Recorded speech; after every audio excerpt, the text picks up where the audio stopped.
manufacturing, the sensitive layering can be done by synchronized movement of the table.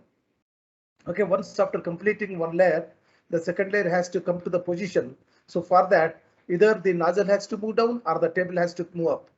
So for this inching or small incremental movements of the table or the nozzle, what kind of mechanisms are important or what kind of mechanisms can be used?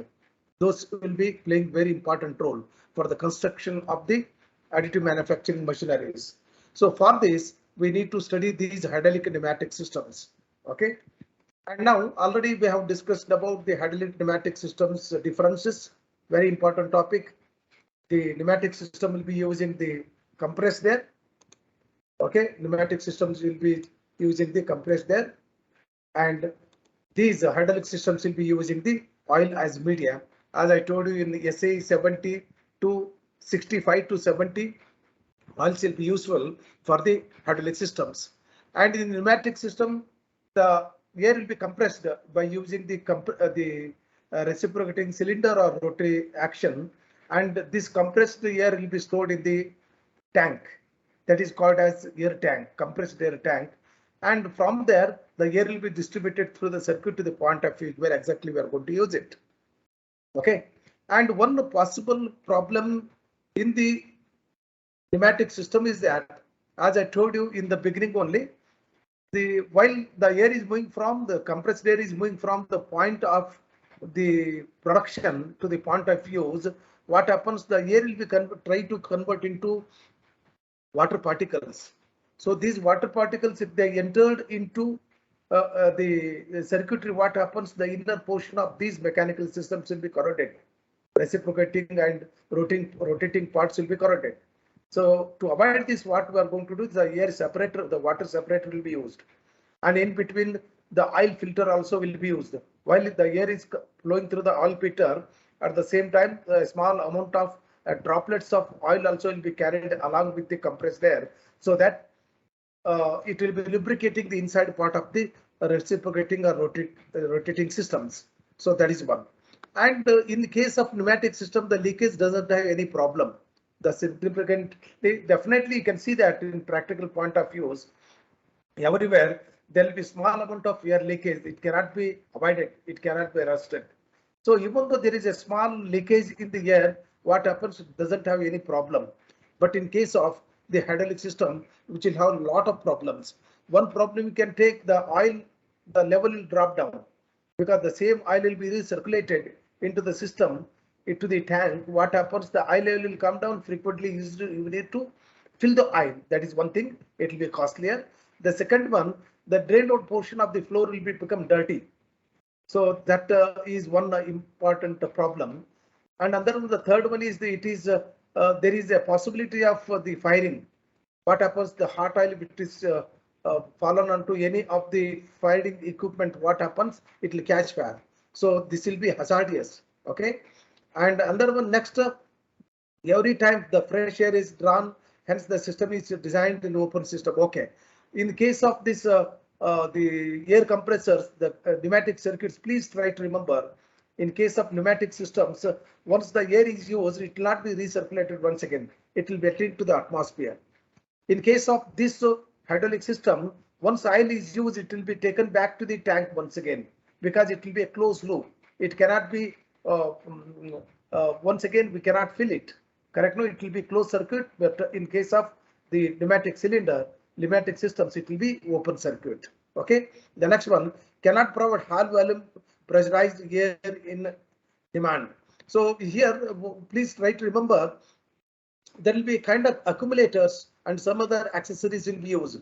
The costly devices will be there in case of the hydraulic system. So there will be pressurizing systems also will be there inside.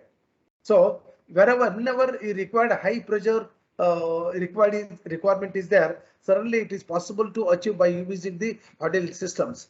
But in case of pneumatic systems, it is not possible. Okay, and these pneumatic systems will be quite suitable for the low pressure applications up to 10 bars, and these hydraulic systems will be quite suitable for the high pressure applications up to 700 bars. Okay, and the system and components are very low cost. So as you know that the pneumatic systems will be cost lesser cost as compared to the hydraulic systems. Definitely the hydraulic systems will be have more costlier. Okay. The in case of these pneumatic systems, the valve operation will be very easier as compared to the pneumatic hydraulic systems. Okay. In case of the pneumatic systems, as I told you, the special arrangements for the lubrications are needed, because here it is not self-lubricant, as the compressed air is carrying the mist of water particles. It will be dangerous for the circuits wherein the reciprocating and rotary actions will be there. So we are adding oil in between. In between, we are going to use the oil junctions. The oil also will be carried. But in case of hydraulic system, the hydraulic oil itself is a lubricant, and hydraulic oil itself is a very good lubricant. So we need not to have additional lubricant in this case. So these are all the very important points. Very important points. Please try to remember them. Any discussions, it will be open to you later. Okay. Hydraulic and pneumatic drives. The hydraulic and pneumatic size are the linear and rotary actuators will be used. Both in case of pneumatic and hydraulics, the rotary in the sense the vane-like structures will be there on them, just like a turbine. High pressure oil will be made to flow onto this so that it will start to rotate. So only what we required, either you are going to use the pneumatic system or a hydraulic system, finally we require to have the mechanical output. That is one thing. So based on the requirement, we'll be using the single acting hydraulic and pneumatic cylinders, double acting hydraulic and pneumatic cylinders, single acting, double acting, double piston. Okay, double extensions will be there. Those also will be used, and vane cylinder, the systems also will be used. And next coming, we'll try to see them. Just I wanted to brush up all these. Okay, you can see them. What is the actuator? The actuator is a device so which will be used to transmit the power, and the electric power will be the pneumatic or hydraulic power will be converted into mechanical output. Mechanical output. So these are called the actuators. So in the either it is a pneumatic or hydraulic system, will be having basically two types of actuators. As I told you, linear actuator. In other way, we can say it is a cylinder. The piston will be reciprocated inside the cylinder. That is the linear actuator. And rotary actuator will be having two types: limited rotary actuation and motors. Those will see them. Okay. And hydraulic linear actuators, you can see them, single acting cylinders. In case of the single acting cylinder, you can see that a single rod will be there. A single rod will be there. Only one side of the cylinder, the pressurized oil will be sent. Other side, it will be retracted once again by using the spring action. Okay, spring action. A small vent hole will be provided in order to avoid the vacuum creation inside. So in case of this single acting cylinder, what happens? There will be a piston rings will be there. The pistons will not allow the air or oil to pass from this end to this end. Okay, it will be providing the airtight. Okay, it will be providing the airtight. There will not be any leakage. And while we were using the pneumatic or hydraulic pistons, what happens after usage many times? There will be small leakage. That time we have to remove the piston, and the sealing has to be provided once again. Frequently, the industries will be doing this. Okay, and you can see that one side the pressurized oil in case of the hydraulic system. In case of pneumatic system, the pressurized air is made to pass through this, flow through this. What happens once it is flown to this? The work will be done on the piston head so that it will move against the spring force. So the extension, that is the extension stroke will happen. And once this particular oil, we are not going to remove the oil or air. What happens? Once it is the valve is opened to the atmospheric pressure, what happens? Against the spring pressure, the piston will be moving back and come to the original position. That will be the return stroke. So the forward stroke and the return stroke of the piston will be done by a single acting only by using the spring action. Okay, that is one single acting cylinder. And in case of double acting cylinder, what we'll try to see what happens. In case of double acting, double side of the piston, the compressed fluid is made to flow. You can see that when you want to extend the rod or extension stroke, what happens? This will be a return stroke. This oil, whatever the oil is there, that will be drained to the sump.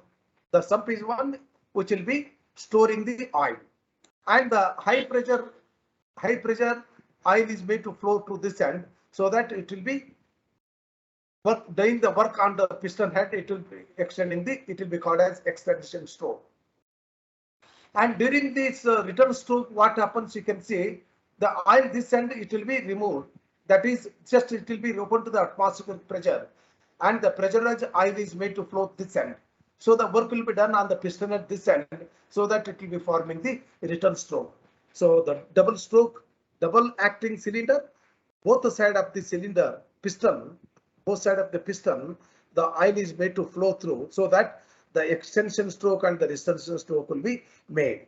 Okay, in almost all the industrial applications, these the only for the bumper action, but just like in the presses and all, will be using the single acting cylinders. The single acting cylinders will be used for the bumper action. Bumper action in case of the presses and all. Please try to remember the application also. It may be required in some other cases. Okay, and when you talk about the single double acting cylinders, wherever you require to have the pressurized extension stroke and pressurized the return stroke, that time both side of the cylinder, the inlet and the both side the oil is made to flow through. Okay, alternatively, so that the extension stroke and the return stroke will happen. Try to remember the very good neat figure or block diagram you can write, and the step one you can write extension stroke. What happens during the extension stroke? The rod will be extended and the work will be done on the piston this end. Okay, the residual oil is made to flow through this, and whatever the oil was there during the previous stroke, that will be taken to the drain or a sump. Okay, and during the return stroke, this oil which was taken during the earlier stroke, that will be returned to the drain, and this pressurized oil is made to flow this end. So do like this, the forward and return stroke will happen. And let me look into the double rod cylinders. Double rod, double stroke, and even double rod single stroke also will be there. Okay, that will be having very limited applications. The double rod double stroke, you can see that the double rod, the rods, the piston rods will be there on both sides for very specific applications wherein you require to have some kind of automation, or both side of the cylinder, the extension and the return stroke will be performing certain logics. That time you are going to use the two rod extension from piston. Okay, piston, and you can see that here also the same thing. Once this particular rod is making the extension stroke, this particular end of this rod will be making the return stroke. When it is making the extension stroke, it will be performing the return stroke. Both. Okay, one end of the rod will be extended, other end will be taken inside, and when it is extended, this will be taken inside. That is called as the extension stroke and the return stroke. And these will be useful for certain specific application. That time these pistons will be these double acting cylinders will be used. And you can see the single acting cylinder. Sometimes you'll be using the gravity return. Gravity return in the sense the presses and all. What happens? The heavy weight will be there. Due to its own weight, it will be slowly returned back once the oil is removed. Okay, this is one. And let me look into the pneumatic cylinder. Also similar kind. There will not be any change. You can see there will be a cylinder. Both ends will be open. These will be closed by the base cap and the base, and the base cap is the bottom. There will be a provision for the holes. Holes will be made so that through this the pneumatic air will be passed into, and this piston will be moving inside. The piston will be moving inside, and this rod will be and retracting based on the compressed air is getting into this barrel. Okay, the construction of the double acting